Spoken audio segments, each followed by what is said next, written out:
Bismillahirrahmanirrahim. Assalamu alaikum all the parents and teachers. How are you all?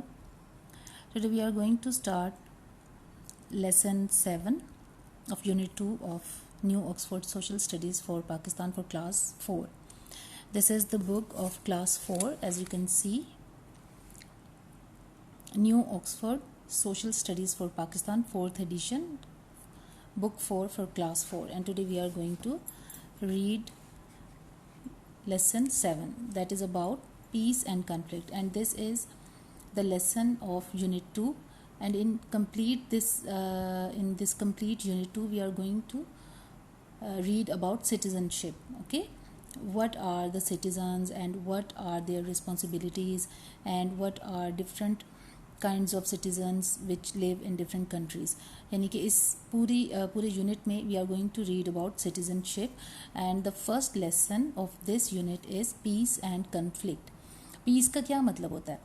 Piece देखें, piece is a word जिसके दो तरह के spellings होते हैं और दो डिफरेंट मीनिंग्स होते हैं. Okay, this peace PEACE, it means सुकून, अमन. ठीक है, यानी कि हम कहते हैं ना कि अमन और सुकून, तो उसको हम कहते हैं कि पीस. एक दूसरा पीस होता है, आप लोगों को पता होगा कि वो पीस कौन सा होता है. वो ये वाला पीस होता है PIECE. इस पीस का क्या मतलब है? इसको भी हम पीस ही पढ़ते हैं, but it has different spellings and it has a different meaning also. इसका मतलब है टुकड़ा, यानी कि टुकड़ा या टुकड़े करना. ठीक है, दिस पीस मीन्स अमन. अमन मीन्स एक चीज़ जो है वो अमान में है, एक चीज़ बिल्कुल अपनी सलामती में है. And it's opposite is conflict. Conflict का क्या मतलब होता है कि जब किसी चीज़ पे जो है वो आपकी कोई इख्तलाफ है, इख्तलाफ राय. कन्फ्लिक्ट का क्या मतलब है? इख्तलाफ राय. और पीस का क्या मतलब है?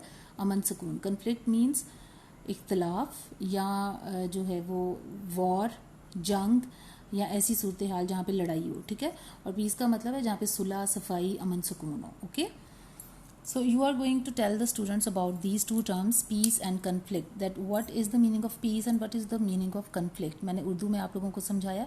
as it is you are going to tell the students. Okay, and teachers and parents, do not forget the SLOs, student learning outcomes को हमेशा अपने जहन में रखा करें. whenever you are teaching any lesson, any subject to your children, always keep SLOs in your mind. SLOs are the student learning outcomes, means after learning this, after reading this lesson, the students will be able to learn about citizenship. They will be able to differentiate between the terms peace and conflict, and they will be able to learn about different organizations which work for the peace of the world, like UNO. So let's start.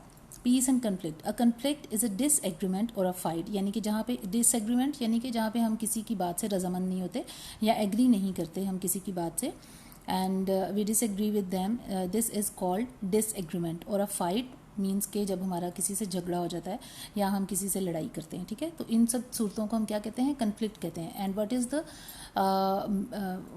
Worldly meaning of conflict? It means इख्तलाफ राय, इख्तलाफ. Conflict between countries can lead to war. जब countries में, जब लोगों में आपस में इख्तलाफ राय होता है तो वो आपस में लड़ते हैं, झगड़ते हैं. ठीक है, जब दो कंट्रीज़ में इख्तलाफ राय हो जाता है, यानी कि वो किसी चीज़ पे लड़ते झगड़ते हैं, तो उनके दरमियान वॉर हो जाती है. ओके, वॉर मीन्स जंग. War causes a lot of damage, suffering and pain. और जब फिर वॉर होती है यानी कि जंग होती है, तो उसमें क्या होता है कि बहुत सारा नुकसान होता है, बहुत सारा जो है वो तकलीफ़ होती है, बहुत मुसीबतों से गुजरना पड़ता है उन मुल्कों के लोगों में. आजकल आप देख सकते हैं कि दुनिया में काफ़ी जगहों पे जो है वो वॉर लाइक कंडीशंस हैं, और मशरक़ वस्ता जो हमारा मिडल ईस्ट है, वहाँ पे बहुत सारी कंट्रीज़ आपस में लड़ रही हैं, and they are having a war with each other. और आजकल के दौर में भी वॉर, यानी कि हमेशा से there is one or two wars going on between any 2 or 3 or more countries of the world. यानी कि आपस में लड़ाई झगड़े ये मामूल का जो है वो सिलसिला है. When there is no unrest in a country, no war with another country, or when a war has ended, there is peace. और जब किसी भी किस्म की कोई बेचैनी नहीं है. अनरेस्ट का क्या मतलब है? बेचैनी. In a country no war with another country, और जब किसी दूसरे मुल्क के साथ कोई जंग नहीं हो रही होती, और when a war has ended, या फिर एक जंग होकर ख़त्म हो चुकी होती है, देन देयर इज़ पीस, तो फिर क्या हो जाता है, अमन सलामती सुकून हो जाता है. Okay, as you can see in this picture that this is a picture of a war scene of ancient times, of old times, जब घोड़ों पे जो है तलवारों के साथ और नीज़ों के साथ जो है वो ज़रा बख्तर पहनकर लोग एक दूसरे के आमने सामने आकर बिल्कुल लड़ाई करते थे. आजकल आपने देखा होगा कि ऐसी लड़ाइयाँ दे आर नॉट कॉमन. ठीक है, ऐसी वॉर्स नहीं होती. ये वाली वॉर्स होती थी पहले ज़मानों में. ठीक है, जब इतने कोई एडवांस्ड वेपन्स नहीं थे. आजकल तो आपको पता है कि एक मुल्क जो है वो अपने ही मुल्क से एक ड्रोन या एक मिसाइल जो है वो रिलीज़ करता है, और वो जहाँ पे उसने टारगेट करना होता है, जिस कंट्री पे, जिस जगह पर, वहाँ जाके वो गिरता है. तो इस मतलब आजकल जो है, पहले लोगों से जो है वो जंगें लड़ी जाती थी, आजकल हथियारों से और वेपन्स, एडवांस टेक्नोलॉजी से जो है वो जंगें लड़ी जाती हैं. जब कोई इख्तिलाफ नहीं होता और एक मुल्क में अमन सुकून होता है, तो फिर वो उसको हम कहते हैं पीस. तो ये दो जो हमारी टर्म्स हैं ये तो हो गई बिल्कुल क्लियर.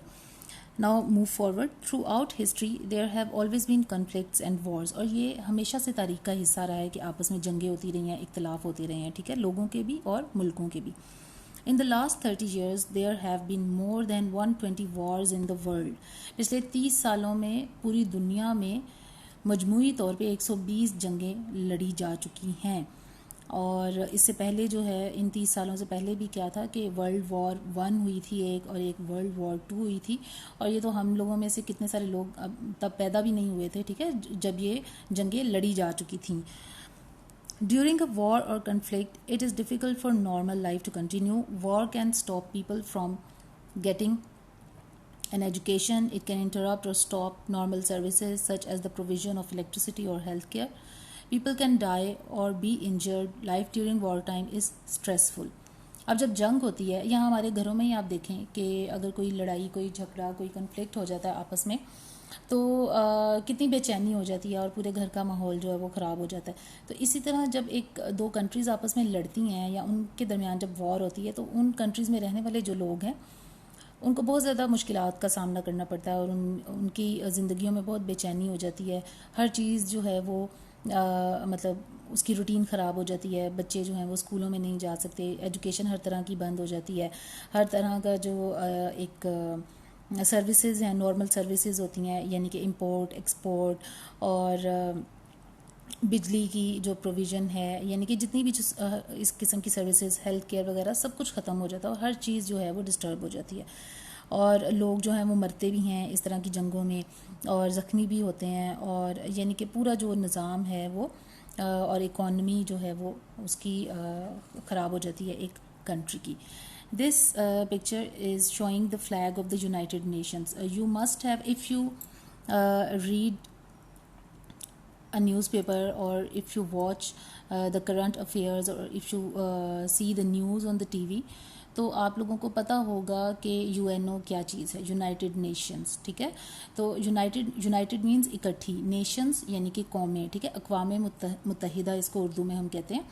यूनाइटेड नेशंस का मतलब है कि पूरी दुनिया की सारी जो मुल्क हैं, ममालिक हैं, वो आपस में यूनाइट होके उन्होंने एक ये ऑर्गेनाइजेशन बनाई. और इस ऑर्गेनाइजेशन का ये आप यहाँ पे फ्लैग देख सकते हैं. और इस ऑर्गेनाइजेशन के बारे में आगे हम थोड़ा सा जो है उन्होंने इंट्रोडक्शन हमें दिया. यहाँ पे they are telling us the UN means United Nations, is an organization created on 24th October 1945 after World War II. It aims to promote international cooperation. When it was started, the UN had 51 member states. There are now 193. यानी United Nations एक ऐसा इदारा है जो कि 24 अक्टूबर 1945 को बनाया गया था आफ्टर वर्ल्ड वॉर 2, जब जंग अजीम दोयम जो है वो ख़त्म हुई थी. यानी कि मैंने आपको बताया कि दो अजीम जंगें मीन्स कि वो खाली दो मुल्कों के दरमियान नहीं थी, वो दो से ज़्यादा मुल्कों के दरमियान थी आपस में.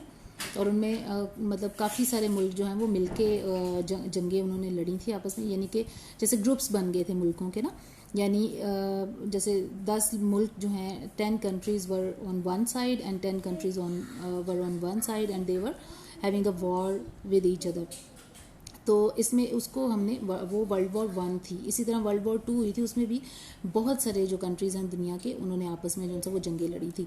तो उसके बाद जो है वो पूरी दुनिया में there was a great disturbance and there was a great unrest in the whole world. तो सब ने जो दुनिया के जितने भी ममालिक थे उन सब ने मिलके they decided to form an organisation जो कि इस तरह की आगे मुस्तकबिल में इस तरह की वॉर्स होने से बचा सके। यानी कि आपने देखा होगा कि जैसे अगर दो पार्टीज़ में जो है वो आपस में लड़ाई झगड़ा होता है या उनका कोई कन्फ्लिक्ट होता है तो दे गो टू द कोर्ट, वो कोर्ट में जाते हैं अपने जो इंसाफ हासिल करने के लिए, और जज वहाँ पर जो होता है वो दोनों पार्टीज़ की बात सुन के तो वो एक फ़ैसला सादिर करता है कि किसके हक़ में उसने फ़ैसला करना है। Same like the case was with UN. UN is like the जज ऑफ द वर्ल्ड, यानी कि यहाँ पे जो है वो जज के सामने किसी दो मुल्कों के, जैसे अब इंडिया और पाकिस्तान का अगर कोई कन्फ्लिक्ट होता है और कन्फ्लिक्ट इनका तो हमेशा से है, तो वो लेकर हम कहाँ जाते हैं, we always go to the UN, यानी कि UN is kind of a जज for the world countries of the world, and whenever there is a conflict between any two countries of the world they take their case to the UN to get the solution for that conflict. तो उसमें क्या होता है कि UN जो है वो दोनों कंट्रीज़ की बात सुनता है, वहाँ पे जो नुमाइंदे होते हैं, और वो फिर देखते हैं कि किस कंट्री का जो है वो उसके साथ ज़्यादती हो रही है, तो मतलब जो कंट्री फिर ज़्यादती कर रही होती है या जुल्म कर रही होती है उसके ऊपर सब फिर प्रेशराइज उसको करते हैं और उसको मतलब कहते हैं कि हम आपको पनिशमेंट देंगे अगर आपने जो सा वो बात ना मानी, या आप अगर अपने इस जुल्म से बाज ना आए तो हम आपका बाइकआउट करेंगे, या जो भी यानी कि इकोनॉमिकल जो प्रेशर्स होते हैं वो उन पे डाले जाते हैं उन कंट्रीज़ पे, ताकि वो अपने मुजालिम से बाज आएँ। तो पहले जब ये शुरू हुआ था तो पहले इसमें 51 मेंबर्स थे, यानी 51 कंट्रीज़ इसमें थी, लेकिन अब आज जो है इस यूएन का 193 मेंबर्स हैं, यानी कि 193 कंट्रीज़ इसकी मेंबर हैं। Pakistan is also a member of UN. There are organizations in the world such as the United Nations UN that are dedicated to finding peaceful solutions to conflict. ये जैसे मैंने अभी आपको सारा समझाया कि UN का क्या काम है। They act as an independent judge, ये मैंने अभी आपको बताया, like a referee। ये अगर आप WWE के अगर आप शौकीन हो या आपने रेस्लर्स को कभी आपस में या बॉक्सर्स की आपस में कभी फाइट देखी हो बॉक्सिंग वगैरह, तो उसमें you must have seen a referee, a person which acts like a referee. वो रेफरी का क्या काम होता है कि वो दोनों को लिमिट क्रॉस करने से बाज रखता है, यानी कि वो देखता है कि जब एक हद से ज़्यादा वो आपस में लड़ने लगे हैं तो वो उनको फिर रोकता है। ठीक है, तो same is the case with this United Nations कि जब दो कंट्रीज़ बिल्कुल अपनी लिमिट से बाहर चली जाती हैं लड़ते लड़ते, तो वो फिर उनको उनकी लिमिट्स में लेकर आता है कि जी मतलब आप you must have to stop here, and they help to increase good communication between countries. और दो लोग यानी कि जैसे होता है ना कि जैसे दो लोग आपस में कभी लड़ाई कर लें तो वो एक दूसरे से बात नहीं करते, तो फिर कोई तीसरा जो आदमी है या इंसान वो उन दोनों के दरमियान जो है वो एक ब्रिज का काम करता है और वो दोनों के दरमियान सुलह करवाता है। तो इसी तरह यूएन जो है वो अपने दोनों कंट्रीज़ के साथ अपने नुमाइंदे भेजता है और उनसे फिर बात करता है और उनकी आपस में सुलह कराने की कोशिश करता है। Clear communication and cooperation can prevent और स्टॉप कन्फ्लिक्ट्स। और अगर यानी कि अच्छी तरह से एक दूसरे से बात कर ली जाए और एक दूसरे के मसाइल को समझ लिया जाए तो इस तरह के कन्फ्लिक्ट्स, इस तरह की इख्तिलाफ राय होने से हर कोई बच सकता है।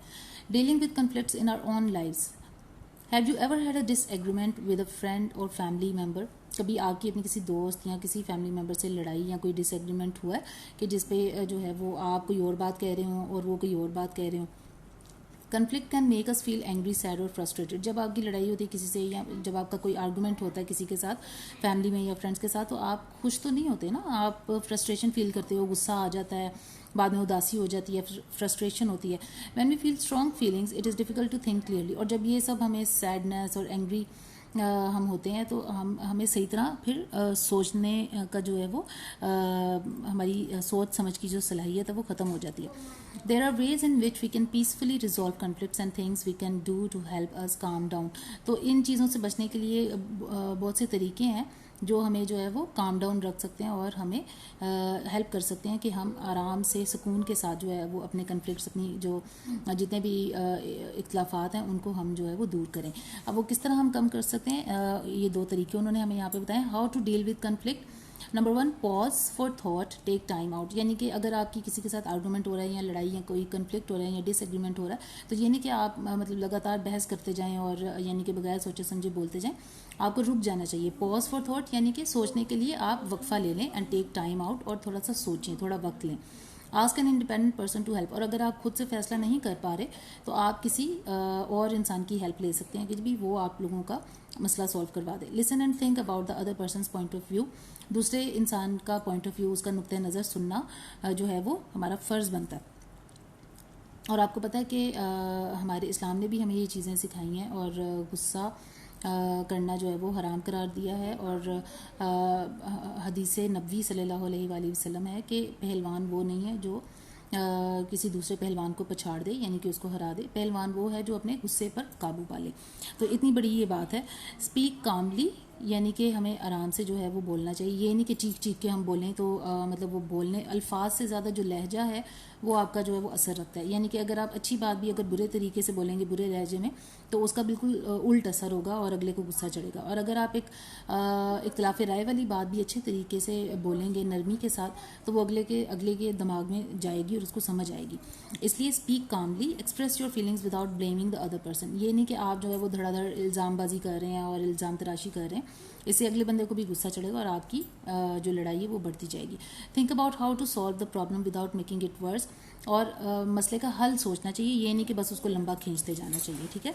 And now how to calm down, और अपने आप को पुरसुकून कैसे करना चाहिए। हमें हमारे इस्लाम ने ये सब तरीके बताए हैं कि जब हमें गुस्सा आए तो हम कैसे अपने आप को काम डाउन कर सकते हैं। उसमें यह है कि हमें पानी पीना चाहिए, ठीक है, हमें आउज़ुबिल्ला पढ़ना चाहिए, हमें अगर हम खड़े हैं तो हमें बैठ जाना चाहिए, बैठे हैं तो हमें लेट जाना चाहिए, और अगर ज़्यादा आर्गूमेंट हो रहा है तो हमें उस जगह से ही उठ के चले जाना चाहिए। तो ये तो हमारा इस्लामिक पॉइंट ऑफ व्यू से हो गया।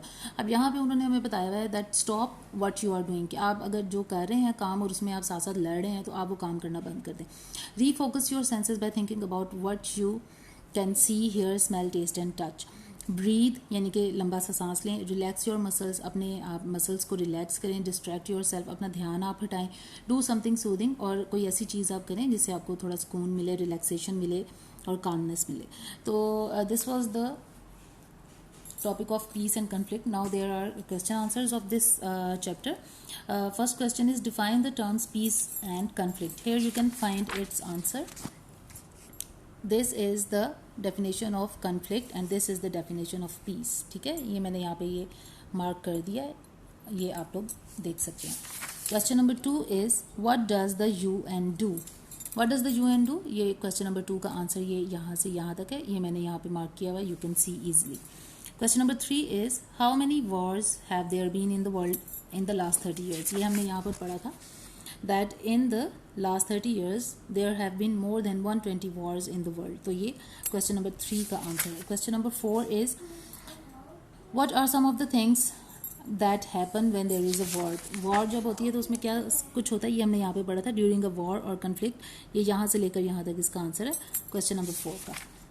Question number 5 is why do we need to be calm to resolve conflict? ये इसका आंसर यहाँ पर है। Conflict can make us feel angry, sad or frustrated. When we feel strong feelings, it is difficult to think clearly. There are ways in which we can peacefully resolve conflicts and things we can do to help us calm down. ठीक है, ये इसका answer है। What does soothing mean? Soothing word जो है ये यहाँ पे यूज हुआ था, ठीक है, इसका क्या मतलब है? Soothing means relaxing or calming, यानी कि ऐसी चीज़ जो कि हमें सुकून मुहैया करे या हमें पुरसुकून करे। Now work page. Choose the best option to resolve each of these conflicts. Number 1, your friend pushes you and you fall down. आपका दोस्त जो है उसने आपको धक्का दिया और आप नीचे गिर गए, तो आप क्या करेंगे? आप भी उसे धक्का देंगे, you will push them back, or you will get up and tell them not to push, or you will shout don't push at them. आप क्या करेंगे इन तीनों में से? इन तीनों में से सबसे बेहतरीन ये हल होगा that you get up and tell them not to push. Okay. Number 2, conflict is someone accidentally spills their drink on you. किसी ने गलती से जो है वो अपना ड्रिंक, अपना जो मशरूब है वो आपके ऊपर गिरा दिया, तो आप क्या करेंगे? डिमांड एन अपॉलजी, आप उससे माफ़ी मंगवाएंगे। Tell the teacher that they did it on purpose, या टीचर को शिकायत लगाएंगे कि जी इसने जानबूझकर मेरे ऊपर ये फेंका। या आप you will stay calm and clean up the mess, या आप पुरसुकून रहेंगे और खुद ही अपना जो है वो मैस जो है वो सारा साफ कर लेंगे। सबसे अच्छा तरीका यही है, सी वाला, stay calm and clean up the mess. Number 3 is you see someone older than you being bullied at school, यानी कि आपसे बड़ा कोई स्टूडेंट है और उसको लोग जो है वो तंग करें, तो आप क्या करेंगे, either you will tell a teacher और you will confront the bully और यू विल इग्नोर इट, या तो आप उसे बिल्कुल इग्नोर कर देंगे या आप जो है वो सीधा जाके उस तंग करने वाले बंदे से खुद लड़ना शुरू कर देंगे, या फिर आप एक टीचर को बताएंगे, you will tell a teacher, okay, क्योंकि वो लोग आपसे बड़े हैं, आप उनसे डायरेक्टली जाके लड़ नहीं सकते, वो भी नहीं आप कर सकते, और इग्नोर भी नहीं आपको करना चाहिए क्योंकि इस तरह उस बड़े स्टूडेंट को नुकसान पहुंच सकता है। तो आपका सबसे बेहतरीन इसमें हल ये होगा that you will tell a teacher. Number B is part B is make a poster about something you have learned about peace and conflict in this lesson। आपने इस लेसन में जो भी सीखा है पीस एंड कन्फ्लिक्ट के बारे में यू कैन ड्रॉ हेयर। अगर आपको यूएन का जो किरदार है वो अच्छा लगा है या आपको लगा है कि कोई कन्फ्लिक्ट है तो उसको हम कैसे दूर कर सकते हैं, ठीक है, ये आप यहाँ पे एक पिक्चर की सूरत में बना सकते हैं। Here is part C. Mark the sentences with true or false. I have done it for you. The UN has 51 member states. No, the UN has 193 member states now. It was in the beginning when it started. Then there were 51 states. Now it has 193 states. So it will be false. Number 2 is it is difficult to think clearly if you are angry. Yes, it is true because it is very difficult to think clearly if you are angry. Number 3 is it is okay to hit someone if they annoy you. अगर कोई आपको नाराज़ करें या आपको गुस्सा दिलाए तो आप उसे मारेंगे? नो, ये फॉल्स होगा, ठीक है, हमें उसे मारना नहीं है, हमें उसे आराम से समझाना है। Conflict is a part of life. Yes, it is true. There are no solutions to conflicts. क्या इख्लाफात का कोई हल नहीं होता है, so it will be false, okay. So this was the chapter, this was the lesson about peace and conflict, and we have completed it. In the next video we will do our next lesson. Till then, take care. Allah Hafiz.